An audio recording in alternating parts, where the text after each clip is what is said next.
नमस्कार। मैं फिर से आपके समक्ष उपस्थित हुई हूँ हिंदी कक्षा के लिए।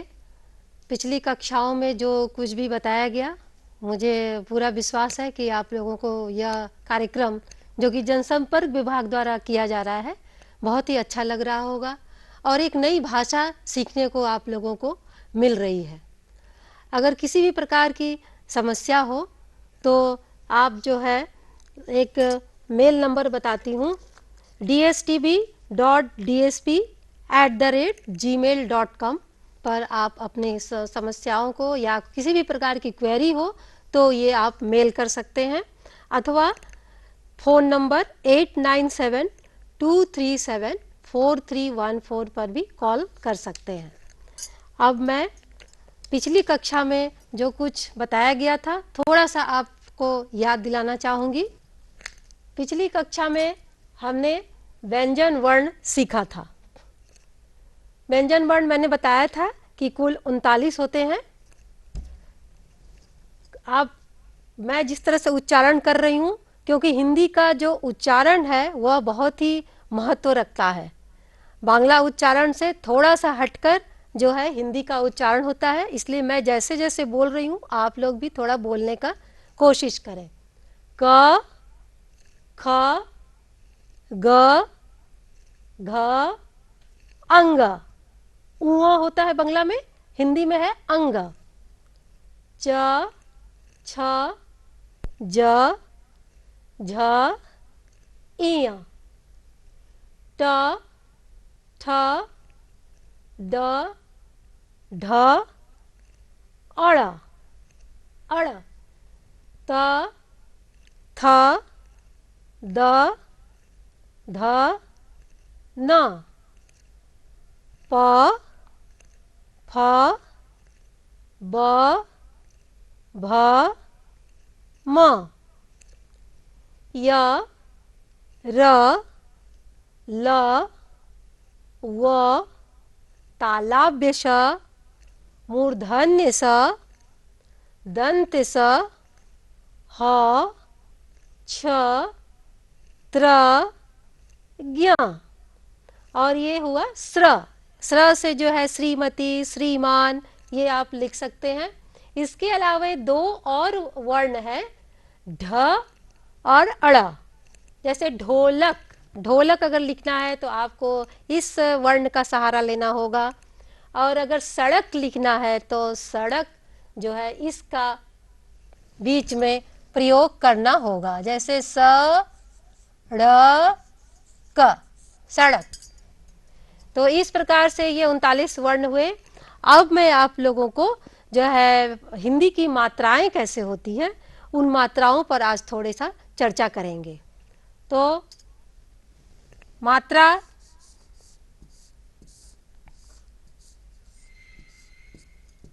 बांग्ला में भी मात्रा ही कहा जाता है। तो सबसे पहले आ की मात्रा, ये हो गया हर्षई, ये हो गया दीर्घई, ये हर्षऊ, ये दीर्घऊ, ये हो गया री, ये हो गया ए का मात्रा, हो गया ए। ठीक है। अब ये है ओ, औ, अंग, और ये हो गया अह, जिसको बंगला में कहते हैं विसर्ग। अ, आ, हर्षई, दीर्घई, हर्षऊ, दीर्घऊ, री, ए, ओ, औ, अंग, अ। अब इन सभी अक्षर को ही एक अक्षर से जो है डाल के मैं बताऊंगी मात्रा। जैसे पहले क को ही ले लेते हैं। ये हो गया क। क में जो आ की मात्रा है का। छोटी की मात्रा पीछे से आएगा, किसी भी अक्षर के पीछे से की। अक्षर के सामने से दीर्घई का मात्रा, क में दीर्घई, क में हर्षऊ का मात्रा कु, क के नीचे बड़ी उ या दीर्घ उ, कु। ये हो गया हर्षऊ दीर्घऊ। अब री का मात्रा, ये हम लोगों का हिंदी का जो री होता है थोड़ा सा गोल होता है, ठीक है, क्री। फिर ए आय को देखेंगे, क में ए का मात्रा के, फिर दो लगाएंगे तो ये हो जाएगा कै। उच्चारण कीजिए कै। और के कोई बोलते हैं, लेकिन हिंदी में कै, बांग्ला में होता है कोई और हिंदी में कै। क में ओ का मात्रा को और क में औ का मात्रा कौ। बांग्ला में बोलते हैं को, लेकिन इसका एकदम अलग है कौ। और ये हो गया कंग। और क में अह का मात्रा माने विसर्गो जिसको बोलते हैं कह। क का की, चूंकि हर्षई है इसलिए जल्दी बोलेंगे। हर्ष माने छोटा, की दीर्घी, दीर्घ, दीर्घ माने लंबा, की। कु हर्ष उ, हर्ष माने छोटा, कु दीर्घ, कु दीर्घ उ, कु। क्री, के, कै, को, कौ, कंग, का। बंगाली स्पीकिंग लोगों का ज्यादातर गलती ये इस कै और कौ में होता है, तो कृपया इस पे जो है इसके उच्चारण पर ध्यान देंगे। तो ये उच्चारण, इसके उच्चारण पर अगर ध्यान देंगे तो कुछ भी आप अगर रीडिंग पढ़ रहे हैं तो वहाँ आपका गलत उच्चारण बिल्कुल नहीं होगा। इसलिए बार बार इस पर जो है प्रैक्टिस करें, कै कौ, ठीक है। अब मात्रा सीखने के पश्चात अब हम लोग सीखेंगे संयुक्त वर्ण हिंदी के कैसे बनते हैं। संयुक्त वर्ण,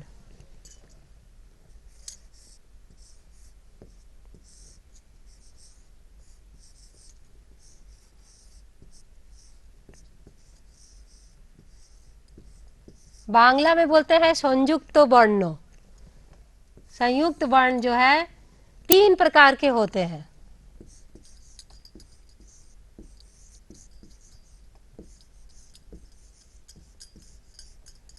तीन प्रकार के। सबसे पहले आप व्यंजन वर्ण में ध्यान दीजिए, कहीं पे ज्यादातर जो है खड़ी पाई वाला, एक तरह डंडा, ये डंडा, ये डंडा, ये डंडा,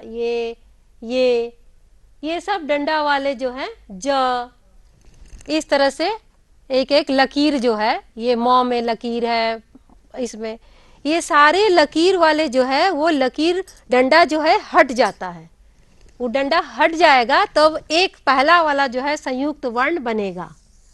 जैसे च है, या पहले ग को लेते हैं, ख को लेते हैं, ख का इस डंडा को हटा देंगे तो बन जाएगा ऐसे, ये डंडा नहीं लगेगा। तो ये हो गया संयुक्त वर्ण का पहला प्रकार। ख, ग है ये ग, घ का भी डंडा हटा देंगे तो ये हो गया घ। संयुक्त माने आधा घ, आधा ख, आधा ग, आधा घ, ठीक है। च भी इसी तरह बनेगा, डंडा हट जाएगा च। ज भी वैसे ही बनेगा, ज। त जो है इसका भी डंडा हट जाएगा, त। ये सब जो है आधा हो गया।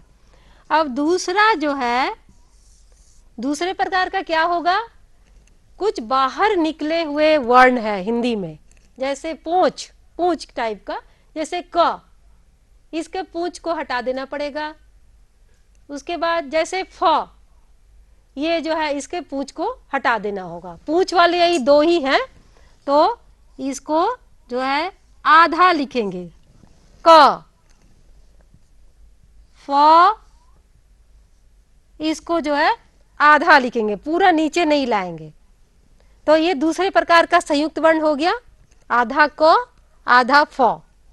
और तीसरा हो गया कुछ गोल अक्षर वाले, हिंदी वर्णमाला में कुछ गोल अक्षर वाले जो है वर्ण है, अक्षर है, जैसे ट, ठ, ये सब गोल है ना, ये ड, ढ, द, ये सारे गोल वाले जो हैं इनको हम हलंत लगा के आधा बनाते हैं। जैसे ट, तो इसका आधा करेंगे ऐसे, माने हाफ ट, आधा ट हो गया। ठ, आधा ठ। ड, गोल अक्षर, इसीलिए हलंत लगा के। तो इस तरह से जो है ये आधा बना। तो पहला हुआ डंडा हटा के, दूसरा हुआ उसका जो पूंछ है वो हटा के, और तीसरा गोल अक्षर वालों को हलंत लगा के। तीन प्रकार से। अब इसका एक एक एग्जाम्पल देकर मैं आप लोगों को बताऊंगी। तो उदाहरण मैं देती हूं, जैसे ख, ख का आधा बताया था, डंडा हटा के ख, तो इसका वर्ड हो जाएगा जैसे कि ख्या ती, ख्याति। उसके बाद ग, ग का हुआ आधा ग, जैसे कि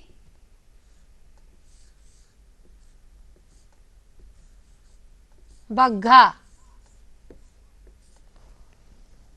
घ, आधा घ होगा, इसका लिखते हैं विघ्न।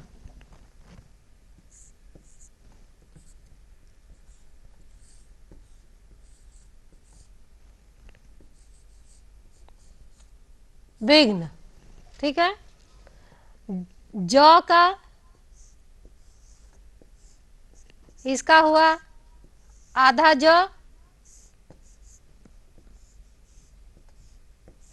राज्य, ये आधा लिखे राज्य, ठीक है। न, इसका डंडा हटा दिया जाएगा, तो इसका एक शब्द हो गया अन्न, ठीक है। अब कुछ इन शब्दों को लेकर कुछ हम जो है शब्दों को पहचानेंगे। जैसे क, क का हो गया आधा क,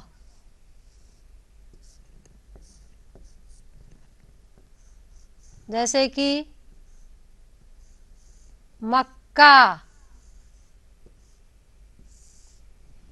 मक्का, मक्का मदीना कहा जाता है ना, वही है क।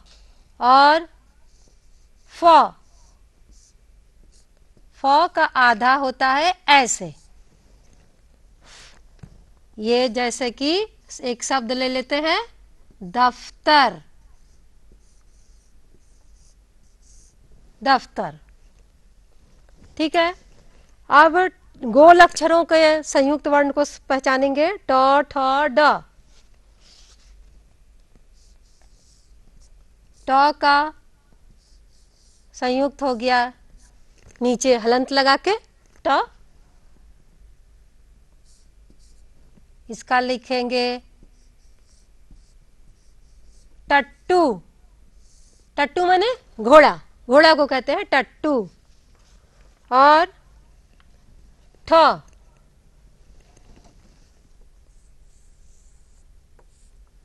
ठ का हलंत लगाते हैं ऐसे,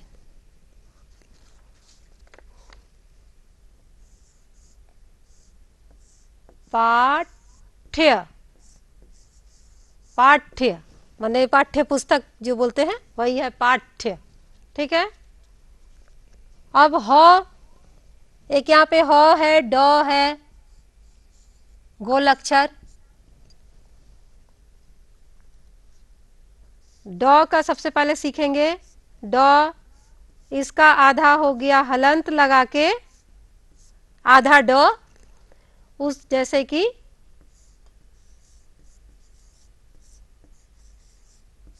बुढ़ा, बुढ़ा, बुढ़ा लिखना है तो ऐसे। ठीक है। और ह,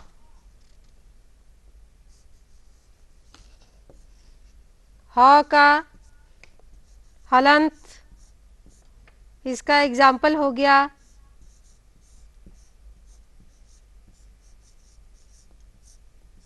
जीवा, जीवा माने जीभ, जीभ को बोलते हैं जीवा।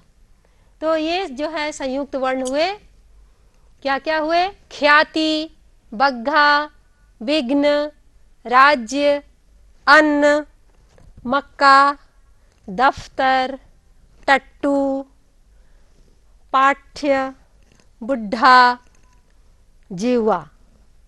तो इस प्रकार से इस कक्षा में हमने सीखा संयुक्त वर्ण कितने प्रकार के होते हैं? 3 प्रकार के। एक डंडा हटा के, एक उसकी पूंछ हटा के, और तीसरा हुआ हलंत लगा के।